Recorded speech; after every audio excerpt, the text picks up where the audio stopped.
நித்தம் நீதான் உழைச்சி பாரு, மெத்த இல்லாம தூக்கம் வரும்.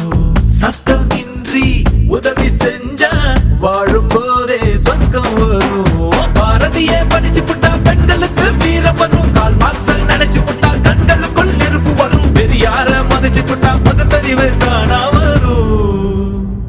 அம்மா அப்பாவை வணங்கி பாரு, எல்லாருக்கும் எல்லாம் வரும்.